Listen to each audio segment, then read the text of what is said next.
Alamak. Lah. Lah. Mari. Lah. Ayolah dulu, ayo. Mari. Ramai beredar rekaman di media sosial Instagram Kamis 31 Juli 2025 kemarin memperlihatkan aksi seorang siswa nekat menabok sang guru. Belakangan diketahui hanya karena tidak senang ditegur gara-gara bolos. Seorang siswa kelas 2 tersebut marah dan meninju wajah gurunya sendiri di sebuah sekolah menengah di Malaysia. Dikutip Malaysia Tribun, Kepala Polisi Distrik Kajang Asisten Komisaris Naasron Abdul Yusuf mengatakan guru laki-laki itu berusia 29 tahun datang untuk membuat laporan polisi terkait insiden itu pada pukul 19:15 waktu setempat. Yang menambahkan kejadian tersebut juga disaksikan beberapa guru dan siswa lainnya hingga menjadi viral di media sosial. Alamak.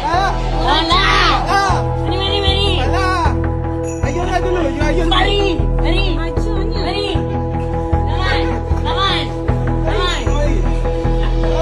Tolong panggil cikgu Ustaz Aziz dengan pergi panggil Ustaz Aziz dengan cikgu Dewi sekarang. Wiki. Apa lagi? Ayo lagi.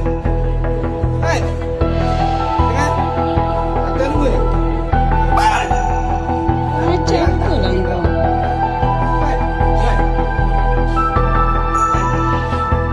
Ayolah. Download Tribun X sekarang. Menghadirkan lokal menjadi Indonesia.